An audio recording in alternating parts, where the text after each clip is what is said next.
Inner Peace, Better Health. I'm your host, Shreya. Today, we are joined by Amber Lavin, a relationship coach blending science, mindfulness, and the wisdom of embodiment. Based in Asheville, Amber empowers women to navigate the often confusing world of dating and relationships through deep self awareness, emotional intelligence, and mind body connection. Get ready to explore how true intimacy starts from within.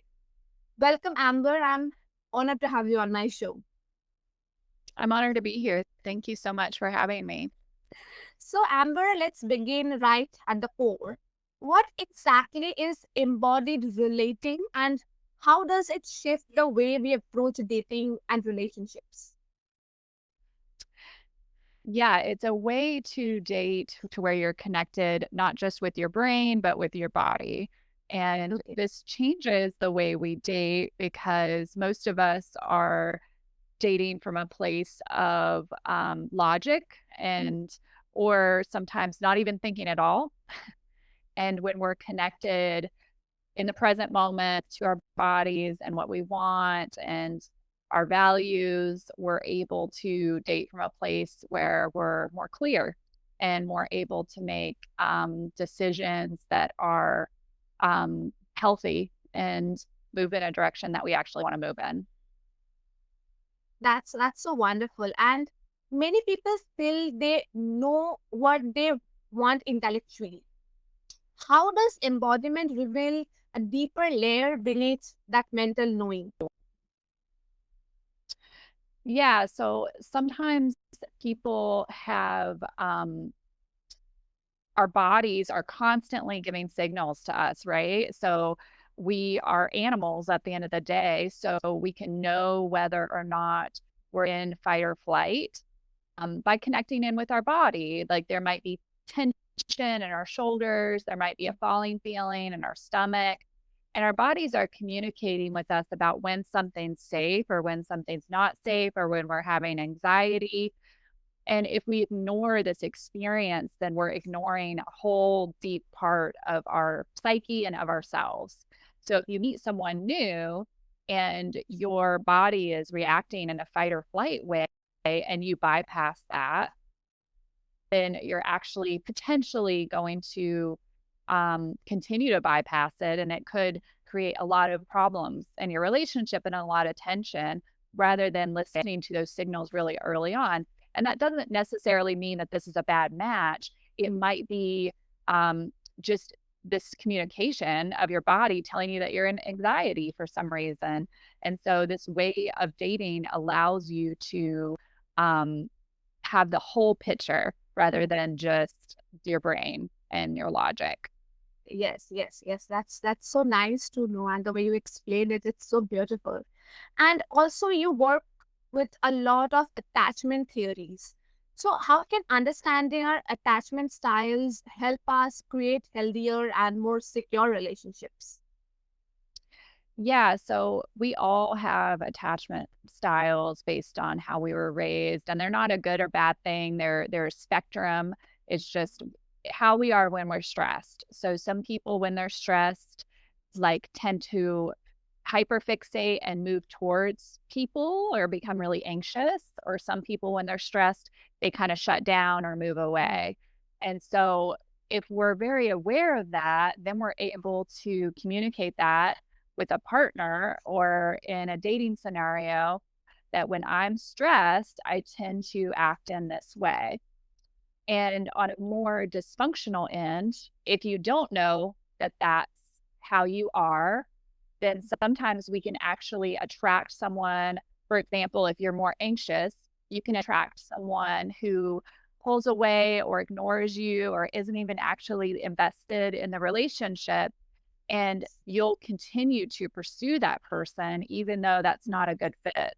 And so if you're aware of this pattern, you can start to understand that you can be with someone who doesn't pull away, or even on the opposite end, if you're someone who tends to shut down, you don't necessarily have to be with someone who's overly anxious.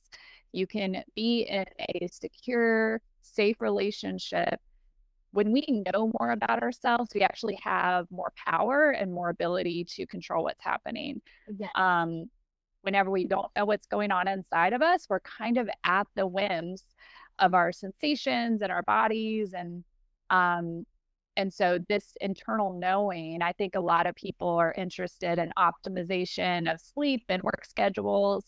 And I think this needs to also be integrated into dating, this early part of relationships, because that's really where the foundation is for our families and the rest of our lives if we want to be with a partner. Yes. And your words just turn the confusion into a compassion and for both ourselves and others. So thank you for sharing it. And mindfulness plays a huge role in your work.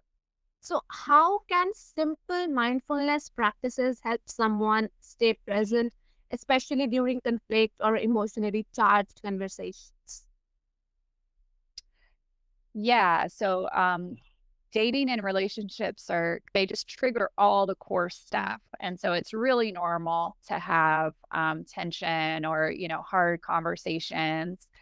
But the ability to be present and the ability to not disassociate, to not completely detach and think that we're correct and the other person's wrong, um, is this really, it's almost this bird's eye view of the situation. Yes. And so when you're able to be mindful and able to practice mindfulness in your conflicts, you're actually able to lift up and see the situation for what it is rather than when we're in fight or flight. And really simple techniques that we all kind of learn and know, and it's becoming trendy and popular, but putting them in practice when you're in that moment, when you feel anxious, and it's a habit, as anything is a habit, like going to the gym. Yeah. So when you start, if you know, like, okay, I need to have a difficult conversation with my Mm, partner, mm, you have to really consciously be like, okay, I'm going to do a 5-minute meditation before I yes. have that conversation so that I feel regulated in my nervous system and I'm not triggered to the point to where Mm. I am so off in another realm rather than in my body in that moment with that person, being able to communicate back and forth. That's so often we have that conflict pulls that into our past, and the mindfulness gently turns everything into a piece. So, also, what is one mindful tool someone can apply today to break the reactive patterns in their relationships? Yes. So I would say identify the trigger. So if you know that you're reactive and if it's like when my partner talks about this specific thing, so I would identify the trigger first. Mm. And then the mindfulness technique that I think is the purest and the most beneficial is learning how to breathe and take deep breaths. And this has been really trendy and people know this thing, but people don't really know the science behind it in that it taps into our nervous system and it tells our nervous system we are not in fight or flight right now. When we're breathing Mm. deeply, our nervous system is like, oh, we're safe right now. Mm. And talking to your partner is not fighting a tiger. So practicing the ability to take deep breaths when you're in a reactive state of mind really changes your brain chemistry and you're able to speak clearly and you're able to have clear thoughts. And so that would be where I would start with most people, Mm. but also different people react differently to different tools, but that would be a very foundational place to start is learning how to take deep breaths. Yes. And that's such an accessible tool that one can practice because we often in relationships often handle the arguments like it's a life and death situation, like just to have said that it's not like a fighting with a tiger. So these accessible tools can really, I think, help us to deep down or to have the peace in that moment. That's so wonderful. And modern dating can feel a little overwhelming, apps, algorithms, and endless choices nowadays they have. So, how does embodied relating help people to move beyond the surface and foster real connection in today's fast paced world? Yeah, the apps are designed to keep us distracted and to Mm, keep us kind of, it's like fast food. It's just like, mm, okay, like let's continue to consume. mm, And so knowing that it's designed that way, mm, and also knowing that you're in control of your experience.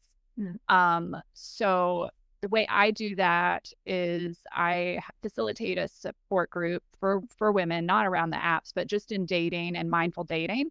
mm, And we talk about creating a sacred ritual out of dating and out of using the apps and out of meeting people. And you could create ceremonies around like, okay, I'm going to get on the app at 7 p.m. and you can do a 2-minute breathing exercise before you mm, can begin. You can say an mm, affirmation to yourself.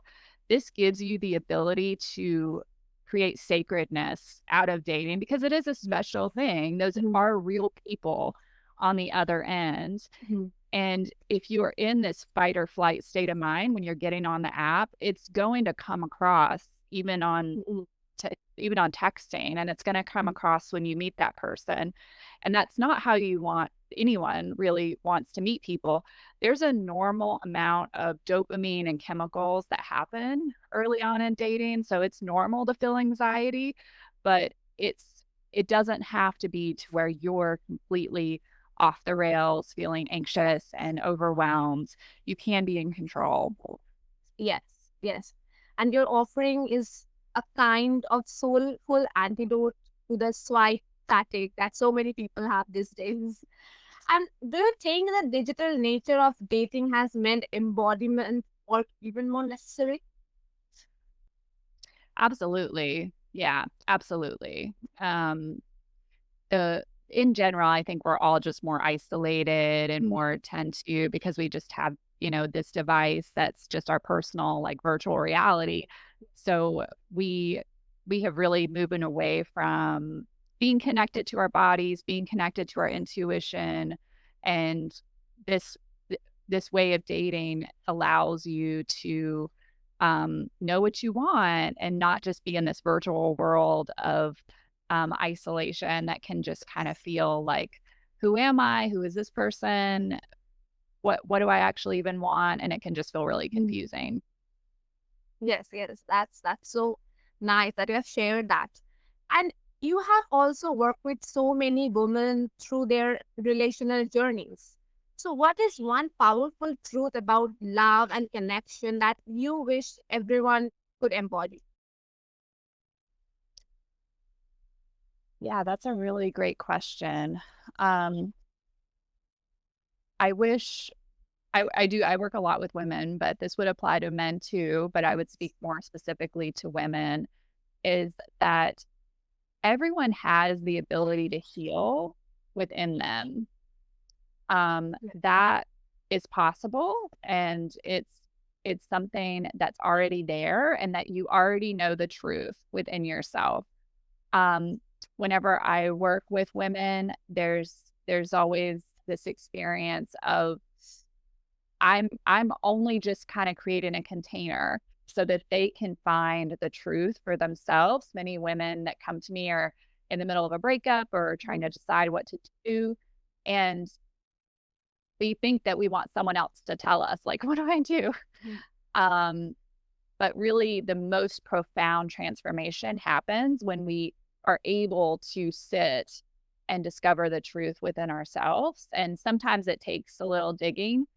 Um, but that would be what I would hope everyone would walk away with is this knowledge that you already have the truth within yourself. This is already there within you. It just might take a little bit of discovery. Yes, yes. And this truth is like a medicine, reminds us that yes, healing is possible. And it's something we can align with also. And also, what is one gentle reminder you want to give to someone who feels discouraged by repeated relationship disappointments? Yeah. So I like to tell people that um, love is an inherent gift that we all have. Yes. We are really animals at the end of the day. We are meant to be in community and meant to be together. And sometimes I think there can just be this idea that we need to be happy single, which is true. We need to be happy alone and feel safe alone. But it's also very normal to feel sad when you don't have a partner because we are Yes. meant to be with people. And so I like to preface it with that because I do think that that's a normal feeling Hmm. and that if you're feeling discouraged, knowing that this is inherent to life and love is coming towards you, love is within you. I know that can all sound really hokey, but the more people are able to do this type of work, if they can sit in meditation, you can tap into this inherent gift that is love. It is available to all of us. Sometimes we just might have other things happen in our lives that makes us move away from this idea. But that is our inherent truth. This is wonderful, and the way you say it, everything, the way you explain everything, it's more wonderful. That love is everywhere. We just have to align with it. That's so nice. And after this, if my listeners want to connect with you, then what's the best way? Yeah, the best way to connect with me is on www.truenaturecounseling.net. Okay. So I'll make sure to attach all the details and links below so that our listeners can find it easily and connect with you to know more about it. And with that, I've come to the end of the conversation. So, to my listeners, Amber's work reminds us that love is not just about finding the right person, it's about becoming fully present in our own bodies, needs, and emotional truths. The more deeply we meet ourselves, the more deeply we can meet another. If this spoke to your heart today, take one small mindful breath, one act of self compassion. Your journey has already begun. We will see you next time on Inner Peace, Better Health.